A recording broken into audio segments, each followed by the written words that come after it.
Coming up on iOS today, or perhaps I should say iPadOS today, we are taking a look at iPadOS 16.1. Stay tuned. Podcasts you love. From people you trust. This is Twit. This is iOS Today, episode 625, recorded Tuesday, October 25th, 2022. iPadOS 16.1.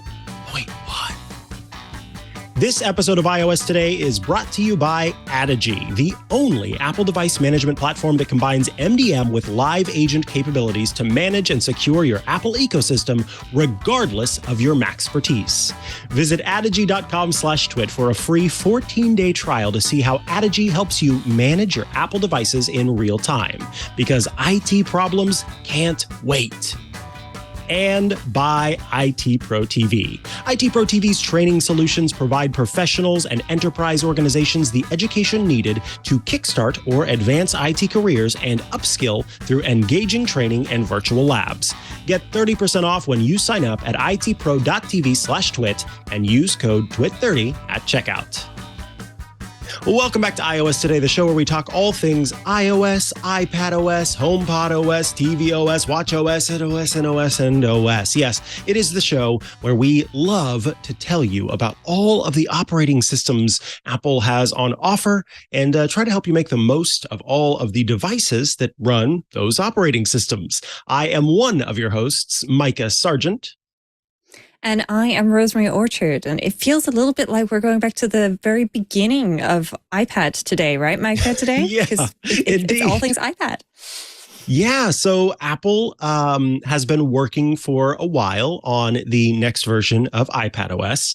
And it was interesting this year because for the first time in a while, the rollout of iOS and the rollout of iPadOS were not tied together. Typically, around the time that the iPhone comes out in the fall, you'll get the updates for iOS and for the iPad, and maybe occasionally macOS will come out at a separate time all on its own. This year, Apple went ahead and said, hey, look, we are going to release iOS first, iOS 16 first, and then we'll see iPadOS and macOS Ventura come after. And that is exactly what happened on Monday. So yesterday, as we record this show, the next version of iPadOS was released. And what's interesting, I think, Rosemary, is the fact that this is iPadOS 16.1. It is not even iPadOS 16. Can you explain to folks who are maybe not super developer minded or software engineering minded why there's a 0.1 after the 16 and why Apple released that version instead of just straight up iPadOS 16? Yeah. So basically, when it comes to any kind of software, you've got your big numbers, which come before the dot, which are your, big changes. So whenever you go from, say, 15 to 16, that means that there could be big breaking changes, dropping device support, things like that. And then the 0.1 updates or point updates that come throughout the year are essentially, bug fixes and improvements. So we've all seen those release notes in the App Store, bug fixes and improvements, bug fixes and improvements. Sometimes that's all developers write. Sometimes they give us a little bit more, but you can get new features with that as well. And so what Apple has done here is they released iOS 16 on the iPhone, and there's a huge market share on the iPhone. So it's not like it just went out to like 5 people, but it went out to a lot of people, but they don't force everybody to jump onto iOS 16. A lot of people like to hang back and wait a little bit and see what happens. Maybe wait for some new emoji that usually come a little later in the year. And so then they've done the 0.1 release, but by jumping straight in with the iPad to iPadOS 16.1 as a public release, then you've actually kind of already had that round of bug fixes and improvements under the hood. And it just means that you will see if you go to update your iPad, if you haven't done it already, which I'm sure many of our listeners and watchers have, that when you go to download it, it will say iPadOS 16. And then when you look, it says in the settings afterwards 16.1. So you are jumping straight into bug fixes and improvements that those of us on the beta plan have already been finding for you. I think they also needed a little bit of extra time because because iPadOS and iOS share a lot of the same code. clearly they've been separating things out a bit because there's some features which are very much iPad exclusive. But we did get some new features over from the iPhone this year too, which is quite cool. Yes, indeed. And before we get into that, I think that you've done a great idea of starting out the show today because of the fact that Apple announced new iPads, which we talked about last week. It was actually right before the show kicked off last week that Apple announced the new iPads. And so we quickly pivoted and got our ducks in a row to talk about those new iPads. And since then, I think both of us have been getting some questions and feedback regarding those. Over the weekend, I hosted the Tech Guy radio show on Saturday. And someone had called in to ask about which iPad they should upgrade to. So let's kick things off first with a question from Jeremy, who writes in, as someone who has multiple iPads, as they are used for different purposes, I will advocate on keeping the two you already have. Besides not getting another one could limit some e-waste down the line. But maybe the biggest reason for you to stay with what you have, could you really give up a purple iPad for one in some shade of gray? Not that I'm, crazy about the shade of purple that they used then, but still. So tell us what's going on here. This response from Jeremy. So last week, I was umming and ahhing. Do I want to go for, stay with the 12.9-inch iPad, which I'm holding here in my hands. It's pretty big, and the iPad Mini, or do I want to get an 11-inch? And so a couple of people have written in with, some various suggestions. And Jeremy makes an excellent point. There is no purple iPad Pro. It really, annoys me because there's this amazing purple iPhone, which I've got in a rainbow OtterBox case today, but it's a really lovely shade of purple. And I love it, but this doesn't come in iPad size, unfortunately. So Jeremy's suggesting that I stick with the ones that I already have, which is a good suggestion. And, Jason wrote in as well, and he said that he's been a 12.9-inch user since the beginning. And he continues, when the M1 came out, I opted to give the 11-inch, or I think it was get the 11-inch to save a little money. I wish I could have gotten the nicer screen, but I really thought I could get by with just 11 inches. Fast forward to today, and I bought an M1 12.9-inch iPad. I was holding out for the M2 and decided I didn't need that. I found a refurbished 12.9 that I'm super excited about. If all was possible, I would have a 12.9 and a mini. It didn't take me long to regret the 11-inch. Things like Stage Manager just don't work as nicely. I was finishing up last week's show ready for tomorrow's and thought I'd give my 2 cents. And he also mentioned that I replied to him on Twitter about the action button on the Apple Watch Ultra, which I will tell everybody about in Shortcuts Corner. But yeah, both Jason and Jeremy have got really good points, which is, the 12.9 inch is lovely. The mini is very portable, which, means that you really do have a portable iPad. However, I've had a slight problem with my iPad mini, Mikah. My mother stole it. How dare she? It was entirely mutually agreed. But she's been eyeing up the mini for quite some time. And she really wants a much more portable iPad than her iPad. I think it's just the generic iPad, 10.5-inch screen or similar. And she's been looking for something smaller and lighter that she can take with her places. So she's been eyeing it up. And so I did some digging around. Turns out I have a Magic Keyboard for the 11-inch iPad already from the previous 11-inch that I had. I had the new Magic Keyboard, which didn't quite, the camera cutout was for the big square lenses, but the iPad I had only had the one round camera lens. So I've still already got the Magic Keyboard. So I am officially looking. I think I've got a couple of friends who are quite eager to get their hands on my 12.9-inch iPad Pro. So it's certainly not going to turn into e-waste tomorrow. But there is an 11-inch arriving tomorrow, which is quite good because I'm also flying to Sweden on Friday. So I will get to give it a good solid go this weekend. I'm looking forward to that. Yeah, I'm particularly interested to see and hear your thoughts on the new Apple Pencil magic that this new iPad has. So that will be fun to hear you talk about. Yes, yeah, it will be. And it'll be a really good opportunity to test out all these new features that we've got, which we're going to talk about, that are out on iPadOS 16 in the smaller form factor. Because, as some folks have noted, the 12.9-inch gets the full advantage of Stage Manager, which is one of the great new features available in iPadOS 16. Yes, and we will talk momentarily about the new features of iPadOS 16. It is a much more trimmed down list than you see for iOS, which is good because it focuses mostly on kind of productivity. But before we do that, let's take a quick break so I can tell you about Adige, a new sponsor here on iOS Today. And it's the perfect sponsor for this show because Adige helps you do more than just manage your Apple devices. Adige is the only fully cloud-based, multi-tenant Apple MDM platform designed for scalability. See, Adige gives you the features, the functionality, and the flexibility you need to customize and manage your Apple devices exactly how you want to. So you can ensure your Apple infrastructure is optimized to best support your environment and help your team be as productive as possible every day.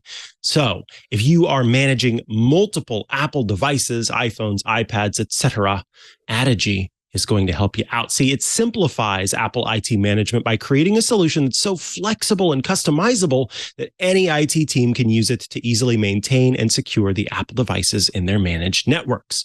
Adige helps you ensure every Apple device, those Macs, iPhones, iPads, and more, are secure, they're supported, and they're ready to scale. What makes Adige different? Well, there's the zero-touch deployment, so you can get new members onboarded securely in under 5 minutes, which can be quite a speed up, especially when you've got a bunch of different folks, all with these different Apple devices. Knowing that you can do it in under 5 minutes is great. Plus, there's secure authentication with trusted providers. So that will eliminate security gaps with tested, authenticated features your users can rely on. Real-time device monitoring with automated remediation so that you can manage those devices in real time. And if issues pop up, boom, you can take care of them right then, before they get to the stage where you've got downtime. Custom compliance features, so your Apple infrastructure is always compliant and up to date. And then you know, too, that everybody's got their ducks in a row. Self-service capabilities, including freeing your IT team from endless reset requests with 24/7 user access to resources and applications. Patch management, so that way you can prevent those delays. You can fix those bugs as quickly as possible, minimize downtime by rolling out new updates and patches as soon as they're available, and the ability to easily customize and scale. That means that your system is going to adapt to the environment with fast, free, catered migration, an MDM tool that works as hard as you do at the speed of now. So get started today with Adige's award-winning support. When you partner with Adige, you get white glove support from a team of experts who live, eat, and breathe Apple. They care about your success as much as you do. Adige isn't a cookie-cutter MDM solution. They're kind of obsessed, but of course in a good way, with helping you secure and scale your Apple environment. If that sounds good to you, well, let them get to work. Guarantee your Apple success with Adige. Visit adige.com/twit for a fast, free, and easy 14-day trial. Being proactive doesn't have to be a pain in the asterisk.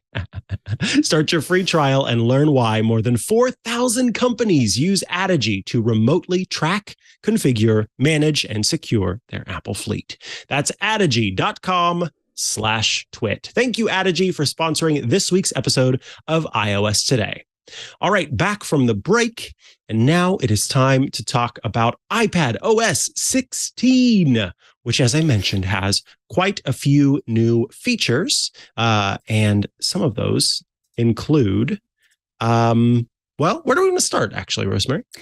Well, I was thinking it might be good to start with photos, actually, because everybody loves photos. And even if you don't necessarily currently store your photos on your phone or your iPad or use iCloud Photo Library, there's actually a lot that's out, and that includes shared iCloud photo libraries. So you can actually share a iCloud Photo Library. You could previously share albums with people, but you had a minor issue of the version that they would see of the or have of the image would be a lower quality version.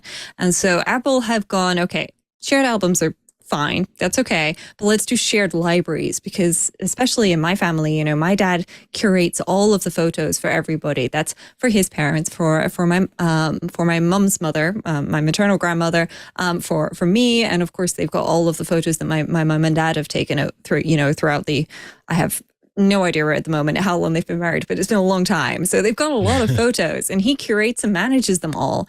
And now we can share them with iCloud Photo Library so that we have one shared library that is managed for everybody. And we can easily add photos to it and more.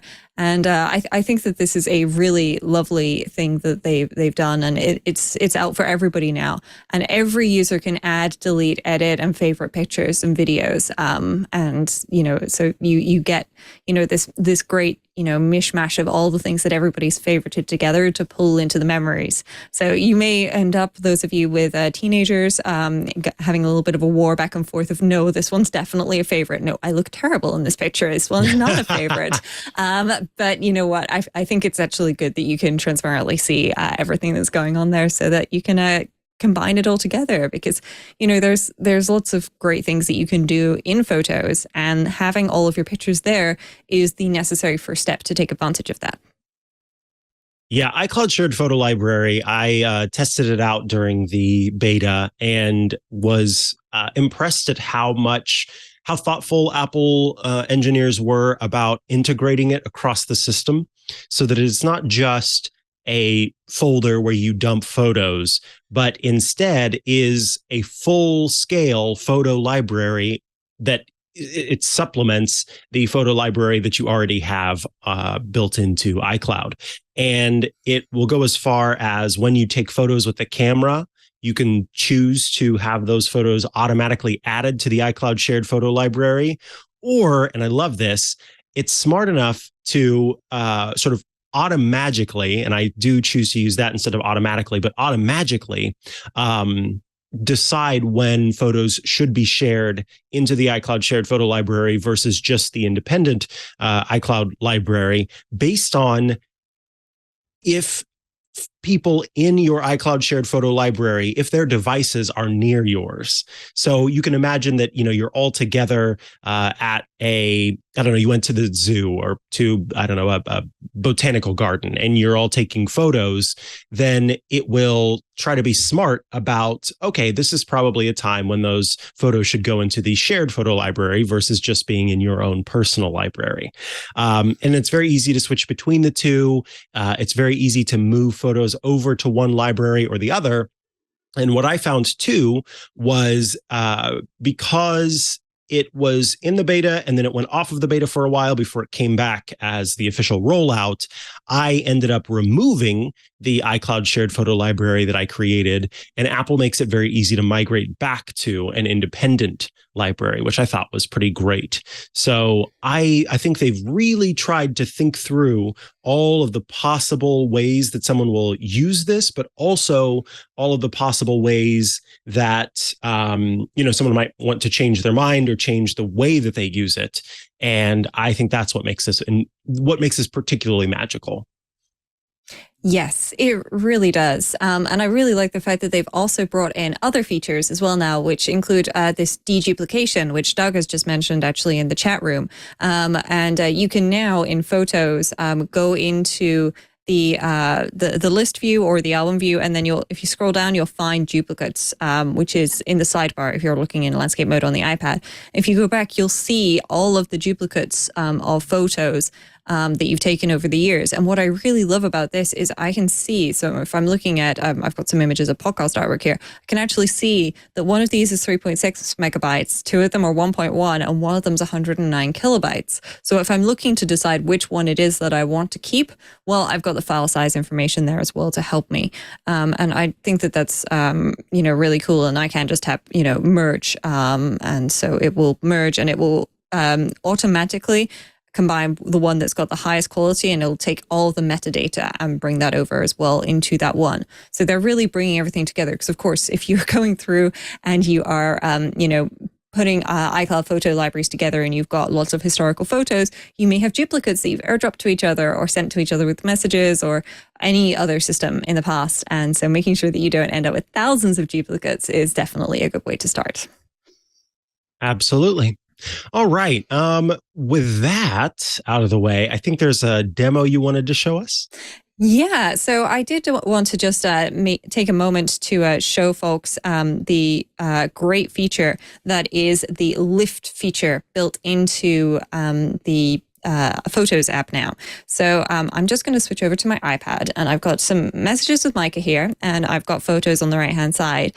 And so what I can do is I can pick a picture, and so I will start with this picture, and this is a picture of the cat that I fostered for a while. She's sitting on a windowsill. There's quite a bit of shadow around, and she's a black and white cat sitting on a white windowsill. So you might think this isn't a great candidate for this lift feature, where what you can do, I can just tap and hold on Smudge, the foster cat. And if I tap and hold wrong, then it animates it as a live picture. But if I do it right and pick it up, then I can just drop this over to Mikah, and I can then just hit enter, and wow, it's a little difficult to show off because it's gone onto a black background for Mikah. But, this is a really good cutout of her. I'm really impressed with that. It is truly outstanding. I think that the team that worked on this feature in particular deserves a round of applause, and here it comes, because they have. There's so many different apps out there that aim to do this AI cutout thing where you can drop a photo and have it pull the subject and blah, blah, blah, blah, blah. I have been so impressed with the quality of the lift that Apple's team has done for this. Of course, the photo that they show there, it has this adorable doggo standing, I think, on a beach near some tide pools, it looks like. And there's plenty of contrast in that photo. So that one's one of the easier ones. But just like yours, where the cat is against a background that's maybe hard to tell the difference between the foreground and the background, I have been impressed with some of the photos that I have lifted the subject out of. That said, I have to point to what you just showed there with the live photo thing. I do find that it can be difficult to figure out exactly what kind of gesture you need to get the photo to actually lift. And I've tried it different ways. And sometimes, especially with pet photos, because there's that built-in intelligence where iOS recognizes that it's an animal, and then it'll show you information about what animal it thinks it is, or a plant, it'll show you information about the plant that it thinks it is. All of that is kind of all trying to, it's like you're the mama bird and all the baby birds are cheeping up at you like, where's my food? Where's my food? It's the same thing where you are trying to just select the one thing that you want to do, but all the other ones are like, hey, let me tell you about this. Hey, let me tell you about this. Hey, let me play this live photo. Hey, let me show you this information. So it can be a little difficult to figure out exactly what you need to do to get the cutout to work. But when it does, I've been very impressed with it. Yeah, I found actually part of the trick to this is moving your finger as soon as you picked it up. I've managed to get much now onto a white background in the photos that I sent you, so people can see that a little better if they're watching the video stream. But I'm really impressed. I've got two different pictures here that I combined together that I took yesterday of my nails that I've done for Halloween.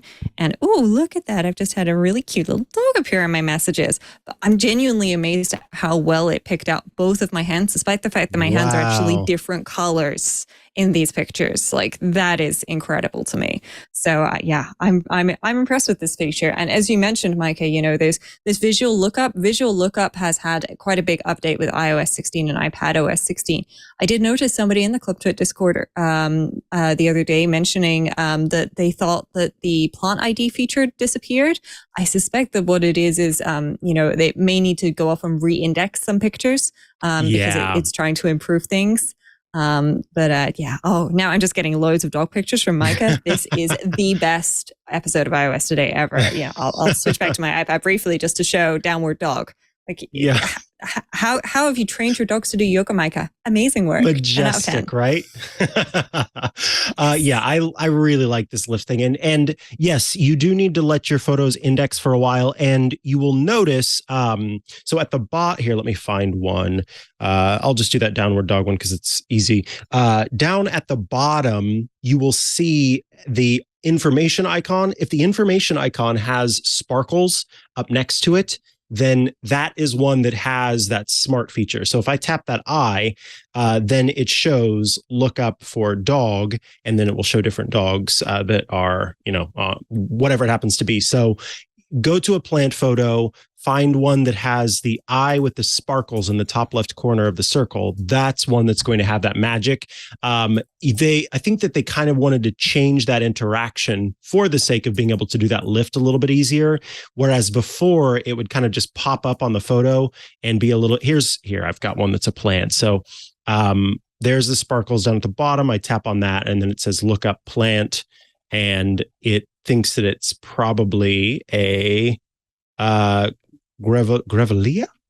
Sure, we'll go with that.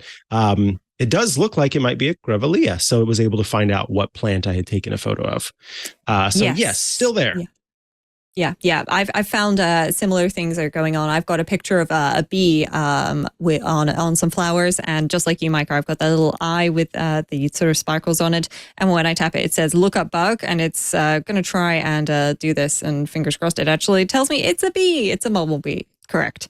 So I'm quite pleased with that, and it even shows you similar pictures found on the internet, which is a lovely touch. Especially if you've got like a picture of a bug or something that you're trying to identify, you actually want to know, like, does this really look like what this is supposed to be? Not having to go off and search Wikipedia by yourself is always an advantage. Indeed. So have you set up an iCloud shared photo library? So I've not done this yet, just because my parents have only just upgraded to iOS 16, and of course their iPads haven't been on iPadOS 16 just yet.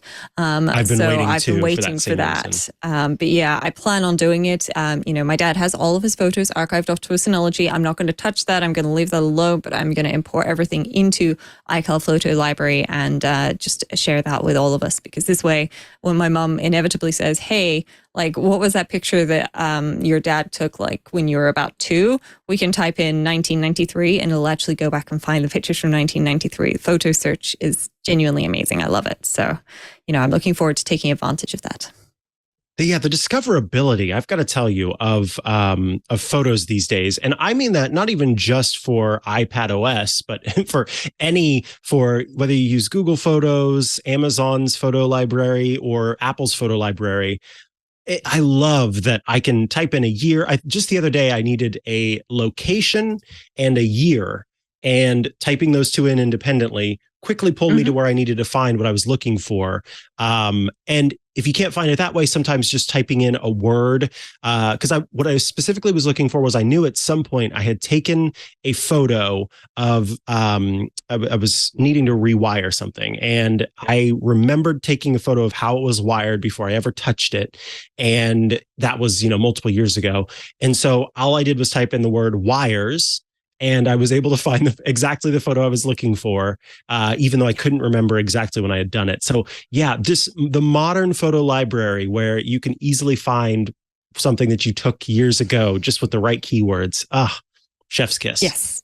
Yeah, I'll just quickly demo what you mentioned there, Mikah, using a location and a time to zone in on something. So I'm just in Photos, and if I type into the search bar New York, then it comes up with just searching for the text, but then it comes up with, these various different areas and tells me how many photos were found in each area. So I can do that, and then I can filter again to 2022, for example, which would then filter things down even further. If I wanted a specific date, for example, May 18th, then I should be able to, there we go, May, and then that filters down further so that you get just the pictures that you're looking for in that time frame. I know that I went on a trip to New York in May, so that's how I know that those photos are going to be there. But if you're going right, so it must have been around about probably Christmas. You can try and type in that stuff, and it's very good at finding things, which is just really useful. And I'll have to try wires. I've got quite a few pictures of wires actually in my library, Mikah. I wonder how often it gets confused with the yarn for knitting.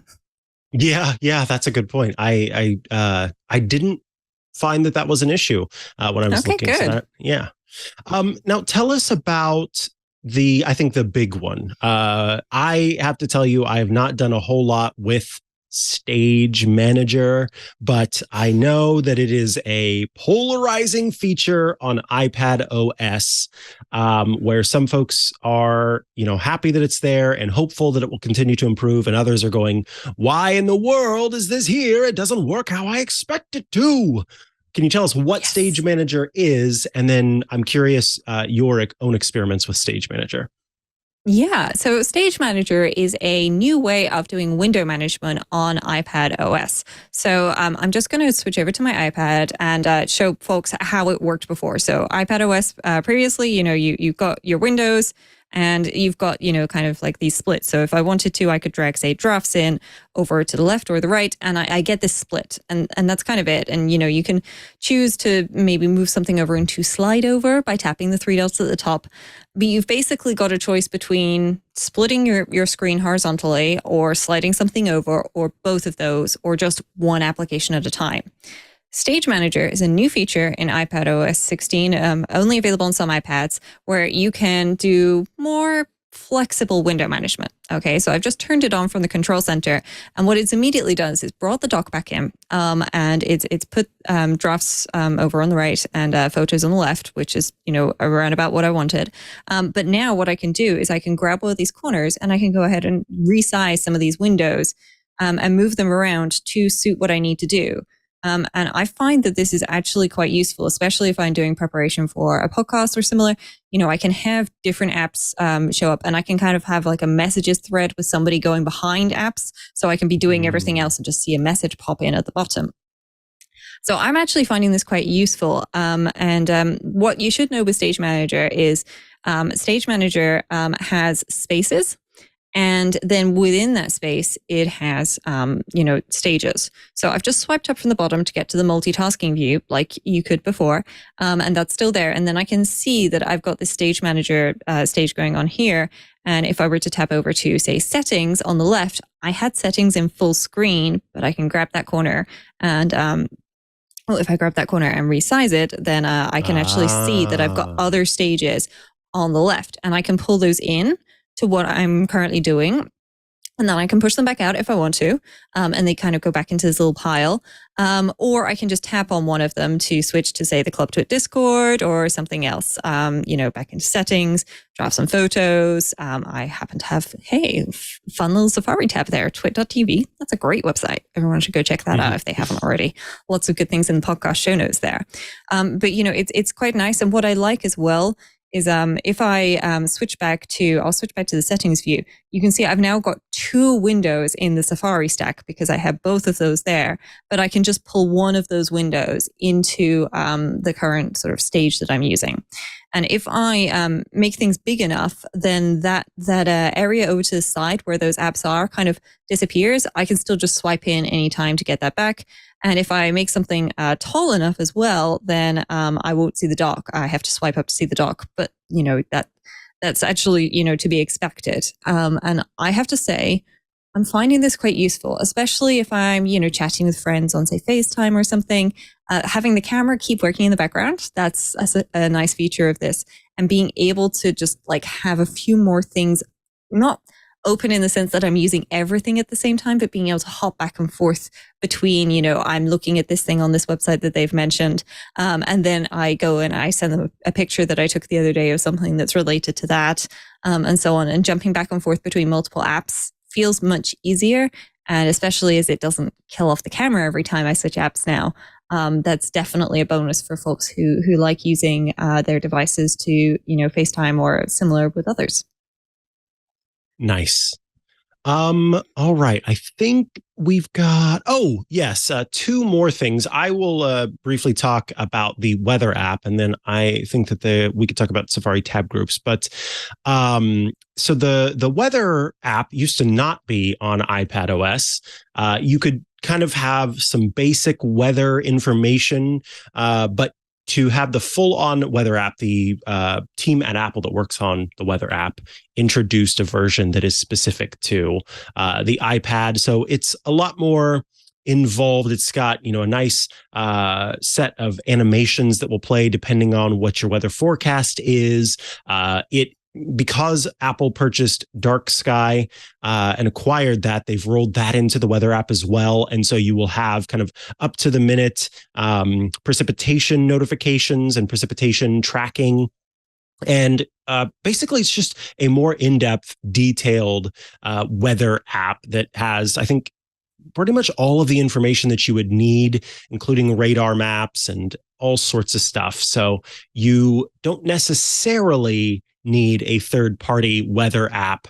Whereas at one point, I think anyone who wanted to know about the weather on their iPad either had to just, search for it online or get a third-party app. So it's a little bit easier now with your basic, I buy an iPad, I open up iPadOS and use it for the first time. Oh, look, there's a weather app I can make use of as well, which is, I think, important for folks who want to, own an iPad and make use of it. So, yeah, I'm glad that the weather app has officially and fully come to the iPad. And then I also love all of the updates with those integrations with Dark Sky. And of course, now third-party developers can make use of some of the magic that is the weather API. So you may find that more weather apps are hitting the App Store than ever before, as Apple has kind of helped to simplify weather tracking information with its acquisition of Dark Sky. Yes, exactly. It's really nice to just see that that's there. And we've had weather information on the iPad for a while, but it was kind of limited to shortcuts, kind of showed up in widgets, but that was it. It was in Safari. And so having all of the features on all of the devices is definitely a nice step forward. And this does extend, by the way, for folks who are listening to the macOS Ventura, which is also out now. And that's got some new features in, including Stage Manager, weather, and actually everything that we've talked about today is also available on the Mac. So yeah, it's quite nice. And Mikah, I'm starting to wonder, maybe we should have a shared Safari tab group, because we've had Safari tab groups for a little while. And then this year they've made them shared, so we could actually share a tab group of useful tabs for iOS today. Might be worth considering at some point. For like news, yeah.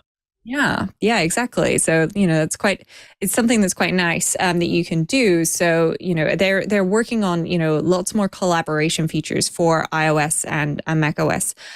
So that what you can do is you can create a tab group. So for folks who aren't familiar, a tab group, and I can just open up my iPad here. If you tap on the little sort of bookmarks icon on the left, then you can see, you can see how many tabs are in your current tab window, but you can also see tab groups over on the left-hand side. And so I can tap on iOS today and I'll switch to that one, or I can tap back to this and have that there.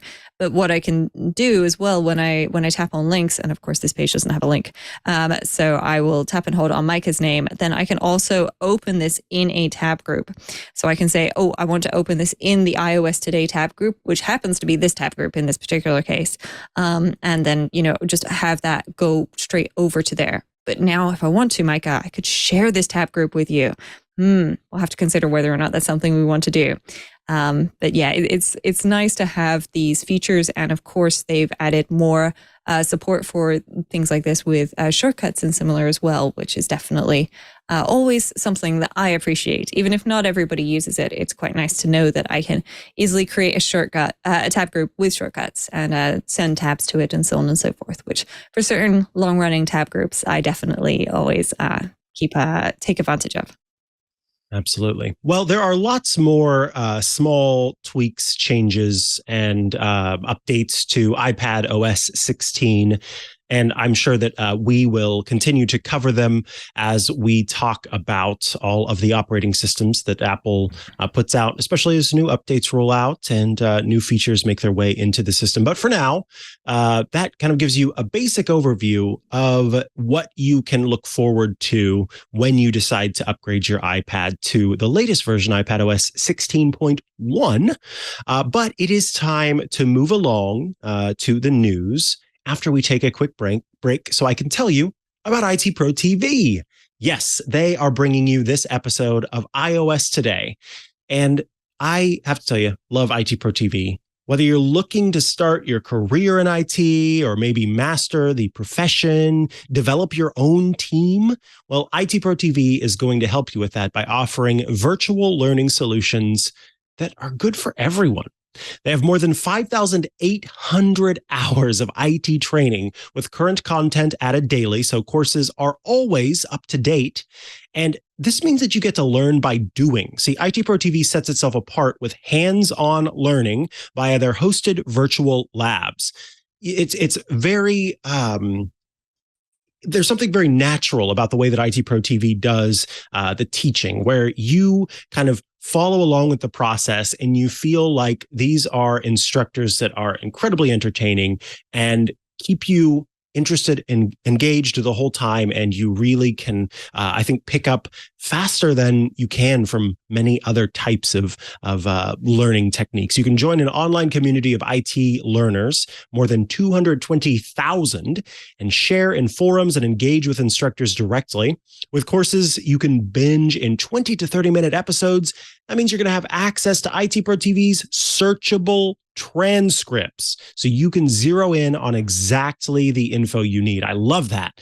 If you kind of had this moment of, oh, I can't remember exactly what they were talking about, you type in the key phrase and suddenly that transcript pops up and you can go right to the video the moment that you need. Learn when and where you want on a desktop, on Apple TV, on Roku, or hit the road with your tablet or mobile device.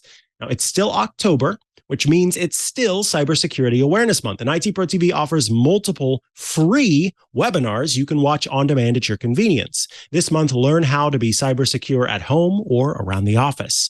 Tim Broom, the co-founder of IT Pro TV, says it best himself when he says, "We want to make life easier for people who want an IT career."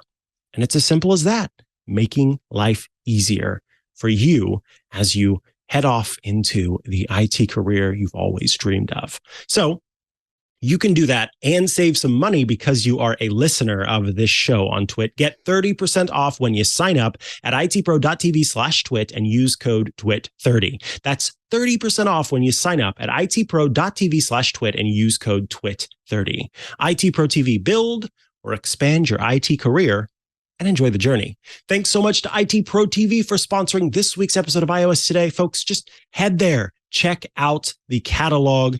The content is incredible. And, even for me as someone who is not looking at a career in IT, just watching some of these courses is just fascinating, and you can learn so much. And what I love is how much you can learn in so little time. It's magical. itpro.tv/twit.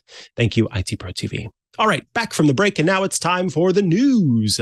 First, I wanted to mention, because the latest version of iOS 16.1, the version for your iPhone, is now out, and it features a new feature called Live Activities.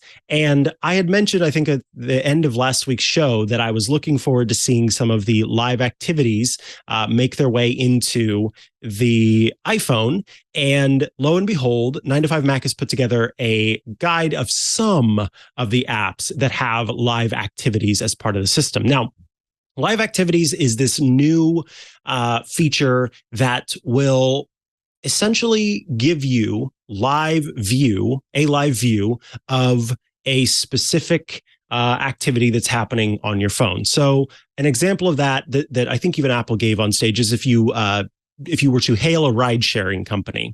Normally, you would hail the company using the app and get, whatever ride share is coming to you. And then you would get little notifications saying, oh, your rider has been selected.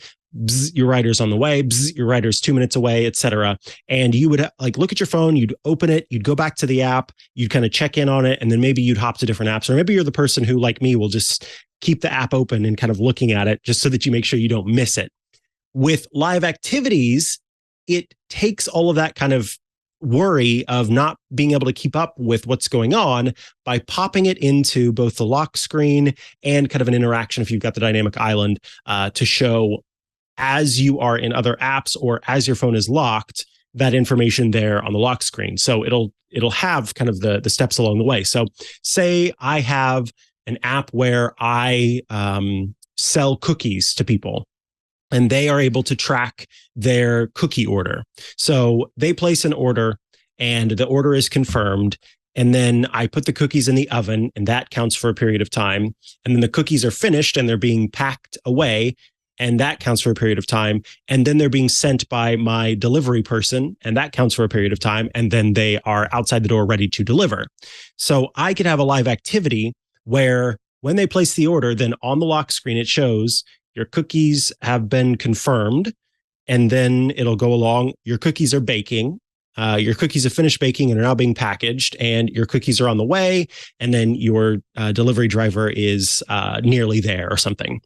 So that is an example of live activities, but some of the apps that feature it now include a very popular travel app called Flighty. Flighty is a flight tracking app that is very, very, very, very, very, very detailed. Johnny Jett, the travel guru, who's on the Tech Guy on Saturdays, has recommended this app in the past and says that it is true that many people within the airline industry make use of this app because of how much it knows, where it's pulling all of its data from, et cetera. Carrot Weather also has a live activity where if there is some sort of precipitation in the forecast, when you launch the Carrot Weather app, then you can keep track on your lock screen of when that precipitation is going to be happening. And then there are a few others that 9to5Mac has listed. I ended up downloading the music app that they listed called Soor, Soor, which has both live activities and makes use of the dynamic island on iPhone 14. Basically, it will show you lyrics in the live activities section, so you can kind of listen to a song and see the lyrics on your lock screen, which was pretty neat. But there are also recipe apps. I believe, what is the recipe app, Rosemary, that you have recommended in the past with the winking? That would be Crouton. Crouton is the recipe app that I love. Pestle is one that's listed here in the 9to5Mac article, which helps you keep track of multiple timers. But I know that Crouton has multiple timers, and I was just trying to look in the App Store to see whether or not the recent update to Crouton actually had support for this, because I remember reading the developer was adding all of this, and I lost track of when it's all coming out. But yes, he's added support for live activities. So I will be testing that out. I actually have some cookies to bake tomorrow night, so hopefully I'll get some screenshots in, and we can have a quick look at those next week. I used it over the weekend, this past weekend, whenever that update came out. And it's fantastic because the timers can stay there on the lock screen, or you can kind of keep track of them while you're in other apps. And so, yeah, it's pretty great. So I'll be looking forward to hearing how it worked for you. But yeah, that was the first app that rolled out where I was looking through the App Store updates and I saw live activities and I thought, oh, I've got to give it a go. So I immediately just found a quick recipe and, went through it to see how that worked with the new system. So yes, I love this idea that we can do multitasking across all of our devices, including the iPhone, where some things can be on the screen or even on the lock screen in some cases. And we just kind of check in with it from time to time to see that working. So check out the apps that 9to5Mac has put together, but also there are other live activities apps out there. And I wouldn't be surprised if they haven't yet, that they soon will. The App Store editorial team, I'm sure, will feature some of these apps that support live activities for you to use. Yes. One thing I did want to mention is that if you're looking for live activities and thinking, hey, like this thing says it's got live activities, but I'm expecting a live activity right now and it's not happening, you need to go into the app and confirm that you want the live activity, however that app does it, for it to show up. That was the thing that confused me a little bit to start with. But the good news is I've got a live activity app for my app cap, Mikah. So I'll get to share that up. Nice. Yeah. And it is actually, I was trying to see if I can, so this is the settings page for the Crouton app in the settings app. And you'll see that down there at the bottom, right before background app refresh, is the permission for live activities. So there's an actual permission line in apps that make use of it to give access to live activities. So you'll want to make sure that you, as Rosemary said, in the app, do that. And if you, accidentally deny it, then you can hop into the settings app, scroll down to the app that you are looking for, or just use the search bar to find the app, and then enable live activities from there so that it is able to make use of that. All right. Moving along, the other news item that I wanted to mention is that Apple has updated iWork, and it now has some collaboration features as well as some special support for iOS or iPadOS 16 rather. with each of them, Pages, Numbers, and Keynote, those are that's the iWork Suite. These are they all feature a new activity view. And so that's if you are using the collaborative features for each of those apps, then it will show kind of what people have been doing with those apps. So there's, how people are joining them, what comments they're making, what edits they're making to the document in Pages or in Numbers or in Keynote. And so you can keep track of kind of all of that happening.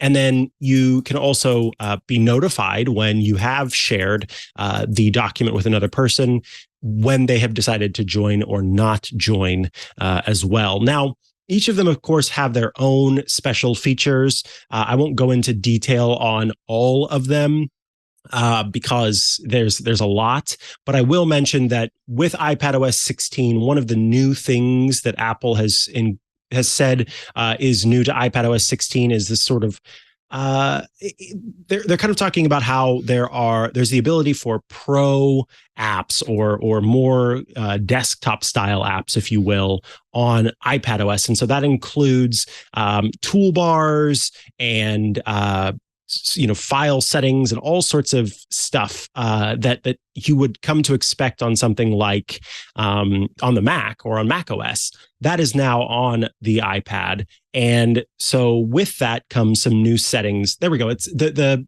feature heading is called, quote, desktop class apps.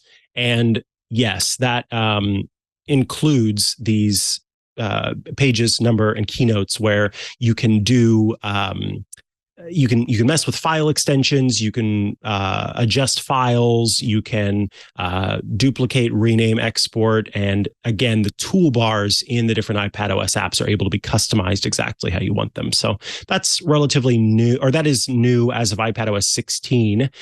So you'll be able to do that. And if you'd like the rest of them, then you can check out the changelog, which has all of the new stuff you can expect in Pages, Number, and Keynote. Pages, Numbers, and Keynote. And then we've got a late breaking news item from Rosemary. Yeah. I just noticed, thanks to, I believe it was Scooter X in the chat room, that the HomePod software update 16.1 explicitly says it adds support for Matter, which is quite exciting. This is a new smart home protocol, or protocol is the wrong word for it, but a system that Apple's working on along with Google and Amazon and lots of other big names, so that theoretically you can buy one device and it'll just work with your smart home. There is not going to be any more of this. It works with Google Home, but it doesn't work with your Amazon Echo stuff. And it definitely doesn't work with HomeKit, or it works with HomeKit, but it doesn't work with either of the others. So it's exciting to see that this is officially there. And of course, we've already heard last week that the new Apple TV adds support for Matter and is a thread border router. If you have thread-enabled light switches, for example, then you would probably enjoy having another thread border router in your house just to build all those connections together. So it's good to see this, and thank you to Scooter X for calling that one out in the chat room so that I saw that. Yep, and those updates are now downloading to be installed on. I've got a mini and a standard HomePod, and 16.1 is coming to both of those, of course, with that support for Matter. And so I think within a month we will probably start to see the integration we're expecting with those devices that either support Matter through a firmware update, or are on the market as Matter supporting. And I think people will be surprised at how many of them just require a firmware update that you don't have to buy something new. All right. With that, I think it's time we move to Shortcuts Corner.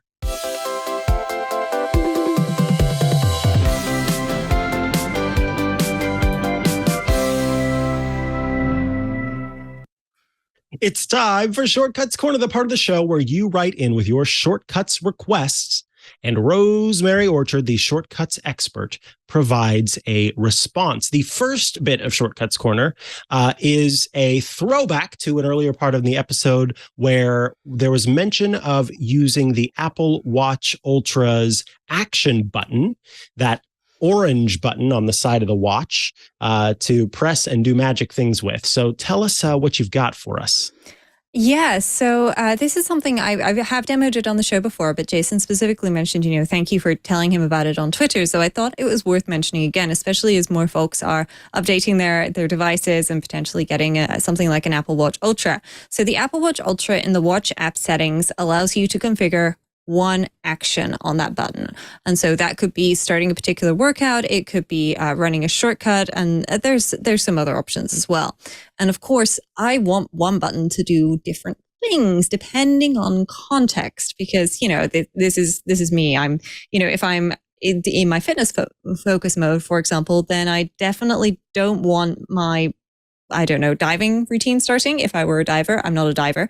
But thanks to iOS 16.1, there's a great new action in shortcuts called Get Current Focus. And so I've put this together as a little shortcut where what you can do is you could get, say, your current focus mode and say, hey, if the name of my focus mode is fitness, then I want to start a dance workout for my ballet class, and then just stop this shortcut. And then what I've done as well, and this is in the one that we will share in the links in the show notes, is the bonus part at the end of my action button. Is it'll just get all of my watch faces, and it's going to get a random watch face, and it's going to set my watch face to that random watch face, because, why not? I thought that this was quite a nice way of doing it. You can also get your current watch face. You could get your calendar events and see if you're in a meeting. You could get your location and see if you're at home versus at work, etc. There's a number of different things that you could do with this, but you can just take one button on your Apple Watch Ultra and turn it into a automator's power button. And so I think that is definitely something that is worth looking into if you have Apple Watch Ultra, and maybe you don't want your button to be diving mode all the time, or Wayfinder, so that you're always adding a waypoint every time you. I imagine if you are, out trekking or hiking, being able to just hit that button and add that really quickly is a very good idea. And you can always switch the Ultra Watch button back to that. But as it is, for me, most of the time, I'm good with my shortcut, which will let me do different things. Yeah, I love that idea, because I had mine set up to just turn on the flashlight at first. And then whenever you mentioned that you could, sort of set it contextually, that just made it all the more powerful. I could do so much with it. Yeah. Very neat. All right. This next one comes from Rachel, who writes in, and this will be a moment, but bear with us. Dear Rosemary and Mikah, hope you are both keeping well. I'm a massive fan of the show and never miss an episode. I was wondering if you could help me create a shortcut. It might sound a bit specific, but I think it might be useful for a lot of people, but maybe using different content. See, I help numerous people with their Apple devices. When it comes to a software update, I always send a message out advising people to either update immediately or that they might want to wait for the next version. I have 4 messages that cover the various possibilities to do with software updates. Currently, I use a template in the Notes app and go through and make alterations to replace the placeholder text with the current OS version number. I then copy this text and send it to around 45 people. Wow, Rachel. The problem with this is it's quite time consuming, especially with all the smaller updates we get throughout the year. So here is an example. And this is the text. So the new operating system version numbers are iPhone iOS, iPad OS, Apple Watch OS, Mac OS, and then it will have those version numbers. This needs to go as a separate text message to each person and to a few people via email. I have set up shortcuts in the past that include sending a text message to somebody. I presume I will just need to repeat that 45 plus times, ? Thanks again for putting on such a brilliant show and all the best for the future. Thanks for your time, Rachel. Rachel, what an interesting idea. I do like that this can kind of become a how to send messages to multiple people that I may be either texting or emailing. It's sort of a mail merge style feature where, you depends on how you're contacting them. So I know that it's possible to do something similar to this in shortcuts because I've been the victim of a funny haha message that was like 900 characters of, emoji. So shortcuts can do things like this. Can it do this? Yes, it definitely can. And it can do many things, including send people the entire script of B-movie, if that is really what you want to do. I don't recommend doing that as a side note. That is a fast way to get blocked by your friends. But what we can do is we can do exactly what Rachel's asked for here. And I've done a sort of slimmed down version as preparation for this.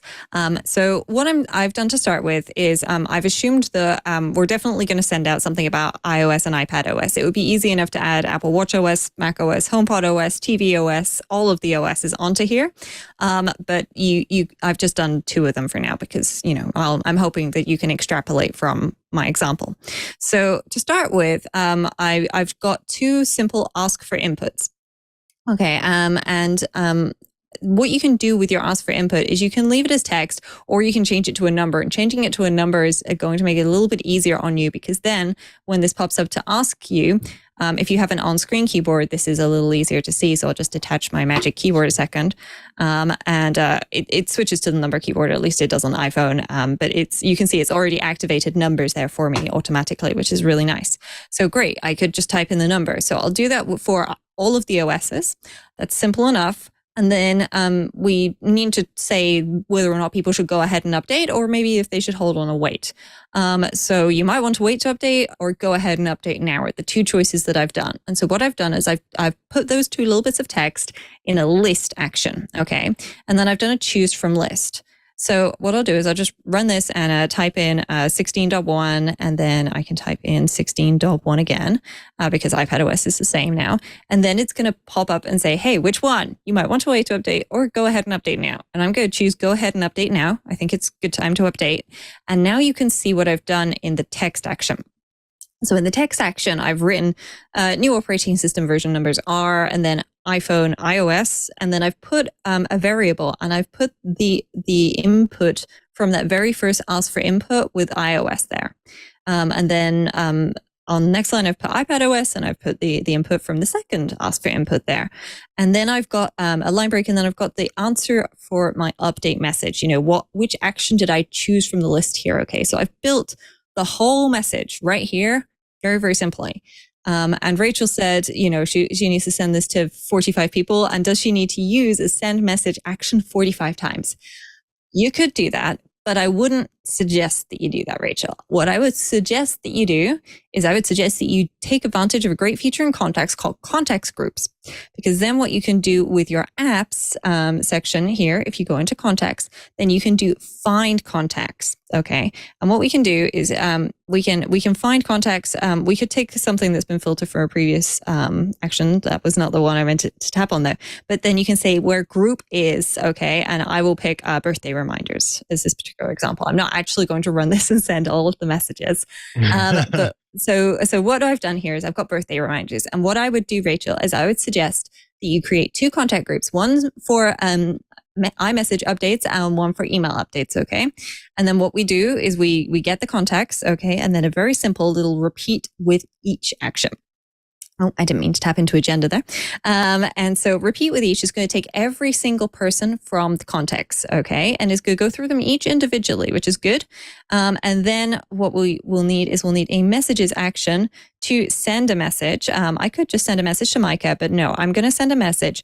If I pop that inside my repeat with each, that's a little easier. So I'm going to send not the repeat item. I need to tap on that and then tap clear. And then in the message, I actually want to use the text. So I'm just going to select the variable so that you can see, folks, that I'm choosing the text, which has got, all these variable placeholders in, and that will be that. And then the recipients, if you tap on this, it's going to pop up and ask you. I don't really want to type a person in, but if I tap and hold on this, then I can tap into variables and choose my repeat item. So that's the contact I'm currently going over.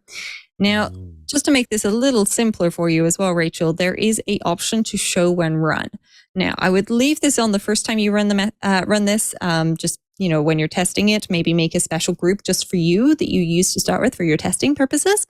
But then you can see, everything that's happening. But then when you're done, because you don't want to be tapping OK 45 times, you're going to sit there and get a slightly worn out finger. You can turn off show when run, and it will just bam, bam, bam, zip through all of those. And so we've got that. And then you would do the exact same thing with mail for your next group, which would be, you're going to do the same 3 actions here at the end again. Okay, so you'll find your contacts where the group is email iOS updates or email operating system updates, whatever you call it, and then repeat with each. And then you will just use a send email action. Okay, you'll need to make sure that you use a subject. You probably want to turn off the compose sheet, and then you can just have that, go off automatically. Simple as it is, basically. So this is a very it's a very straightforward example in the fact that, Rachel knows exactly what it is she wants to send and how she wants to send it every time. But you can use this for a number of different things. You could use this for just giving you a simple choice of a couple of birthday messages that you want to send to somebody. So it's somebody's birthday, you tap on, maybe you put a cupcake icon on your iPhone home screen and it gives you a choice of the different messages that you want to send. Or you might even get a random birthday greeting out of a list and send it to each person who's got a day. Could even go further and get a random message for each person who has a birthday that day and go through and send it. But you can use this to build meeting minutes or templates for meeting minutes and things like that. Pull data out of your calendar and put that into text. You can do all sorts of things with this. So it's a really good example that I'm glad you wrote in about, Rachel, and we'll make sure to get a link to the finished shortcut that I've got, as finished as it is right now, so that you can have a play with that in the show notes. That is awesome. I knew you'd get there in the end. I was actually, I have to say I was a little proud of myself because as I was following along, I was thinking, that is what I would do in that situation. So it appears that I am learning a thing or two. Thank you, Rosemary. I know that you're learning more than a thing or two, Mikah. You're very good at this stuff yourself. Thanks. Let us move into feedback and questions. The first one comes in from George, who says, I really like this. It's very formal. Hi, Mikah Sargent and Rosemary Orchard. I must start off by saying I simply love listening to your podcast and have done so religiously every single week for the last 8 or more years. Oh my God, George, that's amazing. I've never sent in a question as I figured you have so many emails, you probably would never have a chance to address my question. So I'm crossing my fingers and giving it a try. George, this is so exciting. In Apple Notes, we can easily sort our notes within a folder, but we are unable to sort the folders themselves. In the past, the folders would be sorted alphabetically. When you added a new folder, it would go in the correct order. It does not seem to do this now and has not done so for a number of years. The folders seem to be added randomly, which makes it very difficult to find a folder once you have accumulated many folders, and I have over 80. I've been waiting patiently for each update to correct this behavior, but it has not happened. As mentioned, sorting folders alphabetically used to be the behavior quite a few years ago, but it stopped for some reason. Do you know of a fix? I have been dreaming of this for many years as I exclusively use Apple Notes and have so many folders and notes. All the replies I have gotten from Apple or any chat rooms or blogs, etc., always indicate how to sort your notes within a folder, but not sort the folders themselves. The only exception is the iCloud place where you log in from a browser, in which case the folders are in perfect alphabetical order.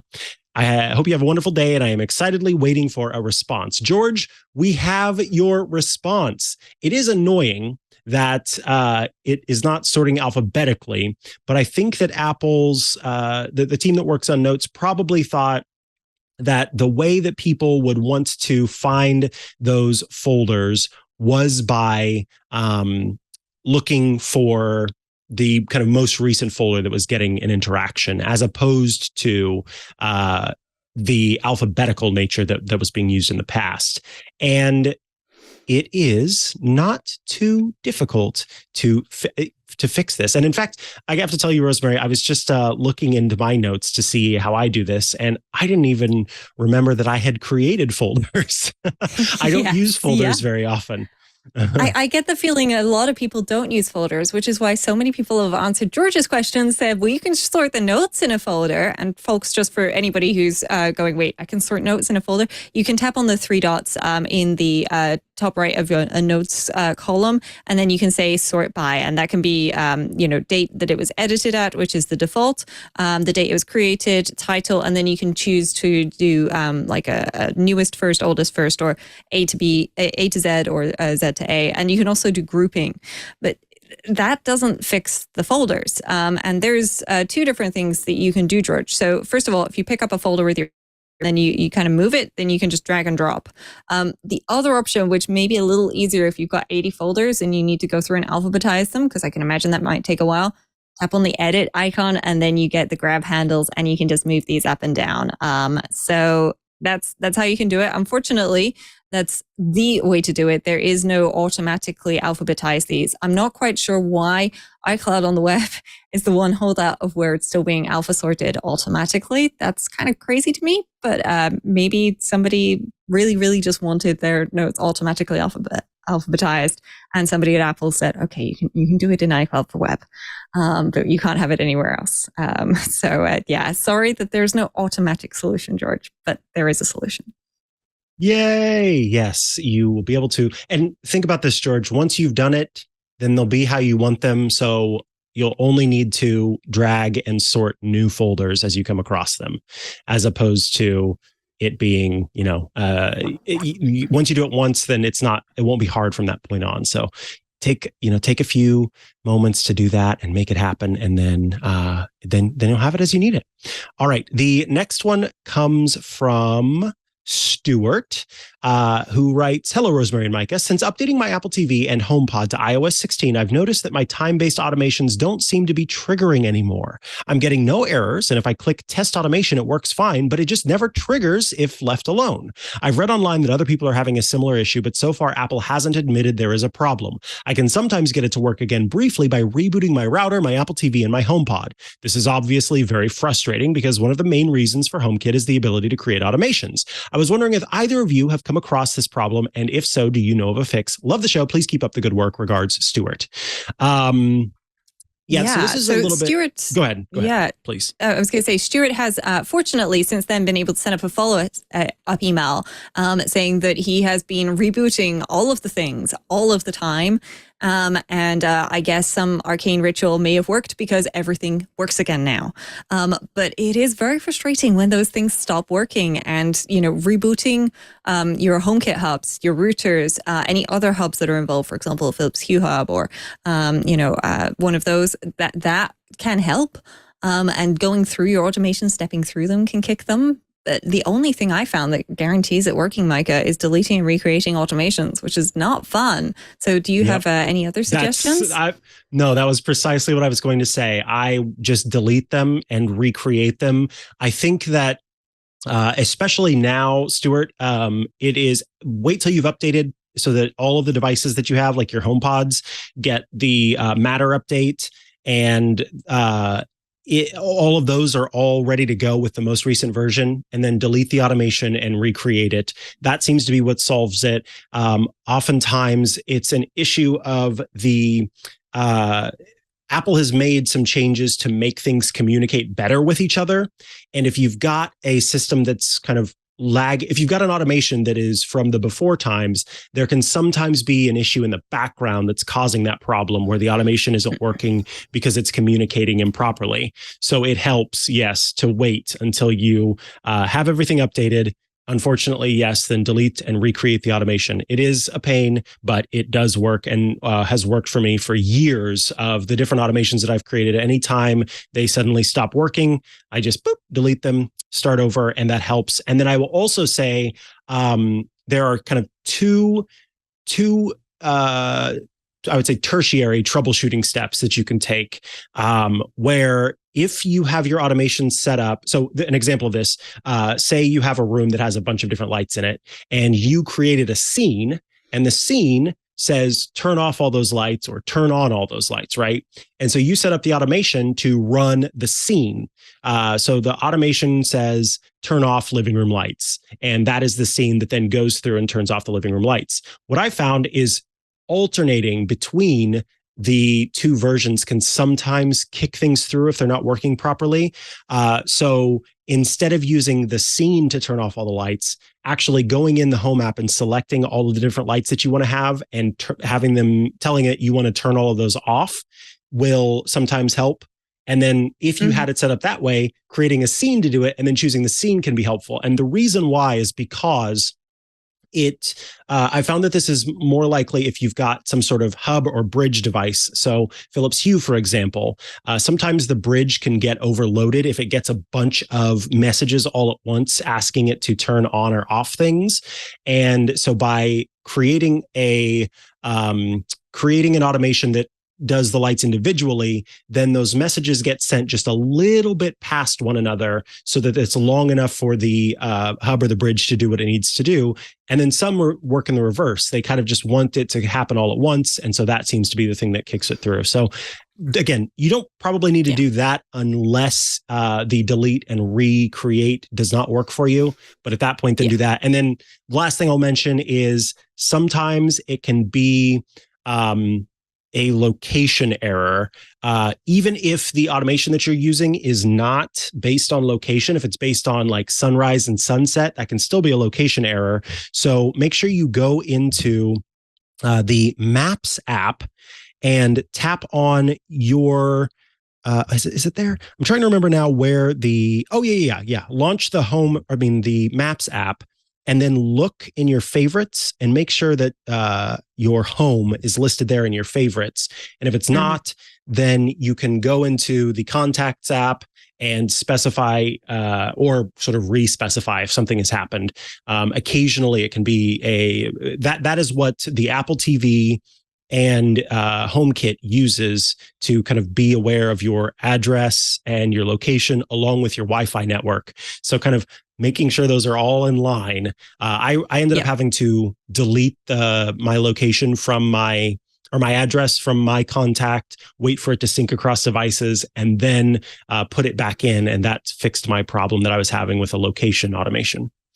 Yes. Yeah. It's definitely worth remembering scenes as a note, because if you do need to delete and recreate an automation and that automation activates a scene, that scene is still there. So you don't have to go through and re-add all of your devices to that. So that's definitely worth doing. And especially with the recent iOS 16, you may have still had a iPad on iOS 15 something and a Mac on, macOS Monterey. That, especially with the new home updates, could got some wires crossed somewhere. So I'm glad to hear since then, Stuart, that you've got it fixed.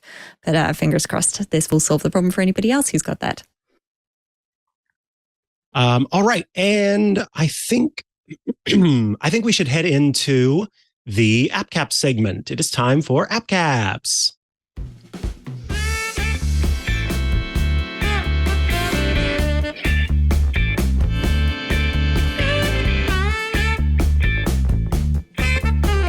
This is the part of the show where we wear caps atop our heads to honor our app and gadget picks of the week. These are the apps and gadgets we are using now that we want to share with all of you.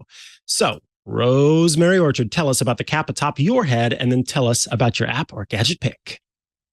Yeah, so the cap atop my head, I have decided that it's Halloween. It's not quite Halloween. It's close enough, though. So I'm getting into the Halloween spirit. Don't worry, Halloween Folks is next week. I've done Halloween nails, and I've got cat ears on. Yay! It's a good time of year to dress up partially as a cat, at any rate. And I thought, what better time of year to have some fun, and also, what better app to keep track of the game scores that I've had with some friends recently than Tally, which has recently added support for live activities. So Tally has had a brand new version come out for iOS 16, iPadOS 16, and macOS Ventura, which is Tally 4. And Tally is a free app to download, and then there's a optional $1.99 a year in-app subscription so that you can take advantage of more features.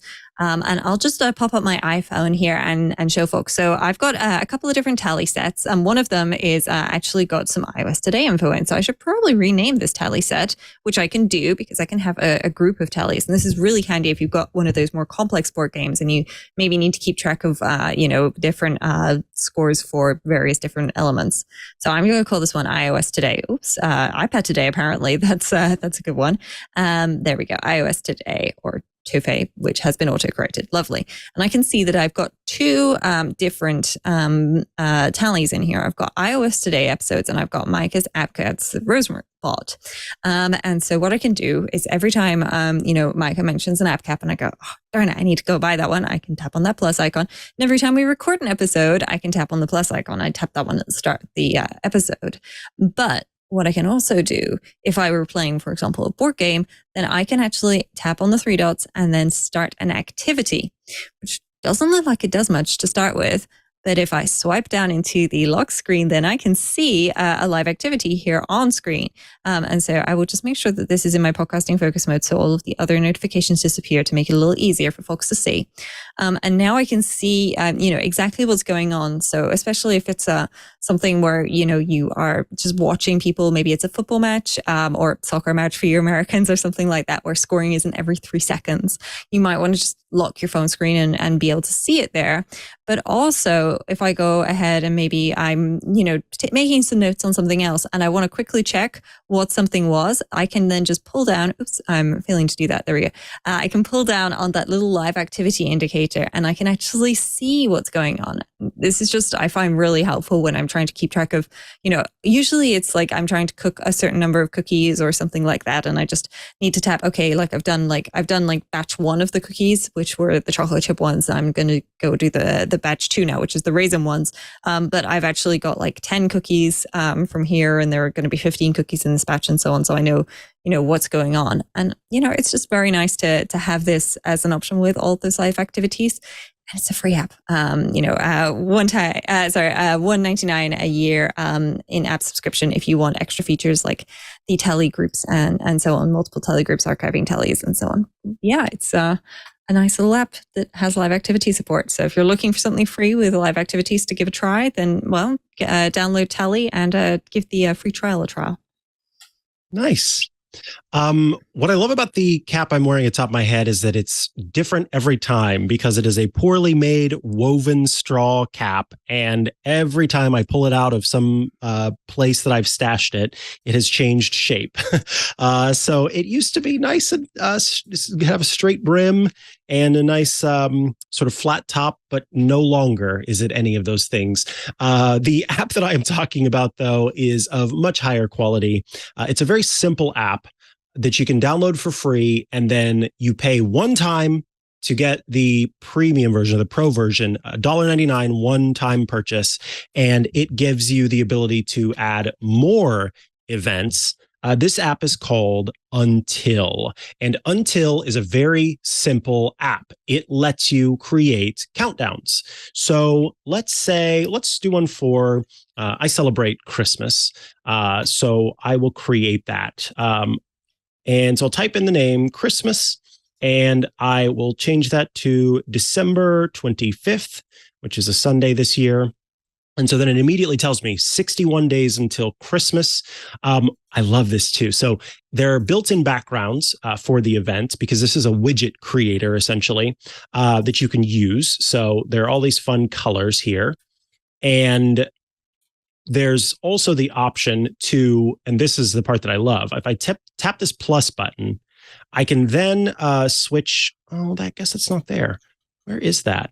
I'll come back to that. So once you've created one, I'll just choose a random color here and then tap save, 61 days until Christmas. But if I tap into this, I can't. Oh, okay. No, I'll tap out of this. And now I've got this one event. And then if I come back to the screen here, you will see that I've got this until document here that says 61 days until Christmas. And I can edit this specific event to choose the one that's the most recent, or I can go through and add more. And so let me pop back into the app and add another event, and we'll call it, I'll do my birthday. So again, in December, this time the 19th, which is a Monday, and it's 55 days until then. And I think the reason why I'm getting confused is because I'm currently testing out the beta, and that is what's got me confused. In the beta of the app, so soon to come, is the ability to use the Unsplash library. And Unsplash is an online library of photos that has all sorts of fun stuff that will let you, choose. I mean, you type in a search term and so many different kinds of photos pop up that you can use as part of your countdown. So for Christmas, I might do a Christmas tree, but I like too that the creator of the app has added the ability to select multiple backgrounds so that as you come across your widget over the course of the day or the week, it will have a different background that time. So you can kind of keep up to date with what it is, but it keeps it fresh. It keeps it fun. So those features should be coming soon. But even as it is, I just love the simplicity of Until, designed to just give you a quick and easy way to create countdowns that you can add to your widget stack. And of course, they come in different sizes, so you can select between those two. So if you're just looking for a simple app to keep track of upcoming events and specifically as countdowns, then this is very helpful for that. Again, free to download where you can have one event, and then $1.99 if you want to add multiple events. Until in the App Store. And with that, we have reached the end of this episode of iOS Today. Thank you for tuning in today. If you have questions, feedback, concerns, shortcuts, corner requests, etc., you can send those to iostoday@twit.tv. If you'd like to watch the show live, well, you can by tuning in every Tuesday at 12 p.m. Eastern, 9 a.m. Pacific, 1600 UTC by going to twit.tv/live. We love it when people tune in live, watch the show. So much fun. But there's an even better way to get the show. If you're not after that live feel, that's by going to twit.tv/iOS. There, you can subscribe to the show in both audio and video formats. You will see your provider of choice, I'm sure. Google Podcasts, Pocket Casts, Spotify, YouTube, etc. All there, all available to you. And we think that's a wonderful way to get the show. I should also mention that Club Twit is an excellent way to support the network, support your favorite shows, and get some pretty cool stuff. First, you get every single Twitch show ad-free. This is for $84 a year or $7 a month. And that means all of the shows with no interruptions. You also get access to the Twit Plus bonus feed that has extra content you won't find anywhere else. So that is a lot of fun behind the scenes, before the show, after the show, etc. Access to the members only Discord server. Woo, that is fun too, because it's a great place to chat with your fellow Club Twit members and also those of us here at Twit. It is live, it is poppin', and there are so many different channels that you can be a part of in the Club Twit Discord. $7 a month. And if that doesn't sound like enough for you, well, there's more. You get access to 3, count them, great shows, including the Untitled Linux Show, which is a show, as you might imagine, all about Linux. You get access to the Paul Thurrott's Hands on Windows program, which is a short format show where Paul Thurrott provides tips and tricks regarding Windows. And last but not least, you get access to Hands on Mac, which is my show where I talk about all of Apple's devices, including the Mac, but even the iPhone, the iPad, your Apple Watch, etc. I'm in the midst of a whole set of tips and tricks about the Health app. So I've been covering quite a bit there. So if you've been curious about, am I using everything that Apple has regarding the health and health tracking? Well, please become a member, check that out, and you can learn more about the Health app and make sure you've got everything set up as you need it to be. Rosemary Orchard, if folks want to follow you online and check out all the great work you're doing, where should they go to do so? The best place is over at rosemaryorchard.com, which has links to all the things I do online, including links back to this podcast and other podcasts, of course. And of course, you can also find me on Twitter at Rosemary Orchard and hanging out in the Club Twit chat room. And somebody's just posted a very cute picture of a cat. So 10 out of 10 worth being there. Feel free, by the way, if you're writing into us, folks, to pay the pet tax. It's not required, but if you've got a cute picture of your pet that you want to share with your question, by all means, do go ahead. Mikah and I do love seeing all your lovely pets. Speaking of which, Mikah, where can people find you? You have a pet-related domain name. I do, yes. You can find me at Mikah Sargent on many a social media network, or head to chihuahua.coffee. That's CHIHUAHUA.coffee, where I've got links to the places I'm most active online, and also photos of my dogs. They are there as well. So you can check all of that out at chihuahua.coffee. I think that's it. That's all. Thank you for tuning in to this episode. I hope you all are excited about iPadOS 16.1, which is now out and available. Download it, check it out, tell us your favorite features, and we will see you next time for iOS Today. Goodbye. Bye, folks. Hey, what's going on, everybody? I am Ant Pruitt, and I am the host of Hands-On Photography here on Twit TV. I know you got yourself a fancy smartphone, you got yourself a fancy camera, but your pictures are still lacking. Can't quite figure out what the heck shutter speed means? Watch my show. I got you covered. Want to know more about just the ISO and exposure triangle in general? Yeah, I got you covered. Or if you got all of that down, you want to get into lighting, making things look better by changing the lights around you.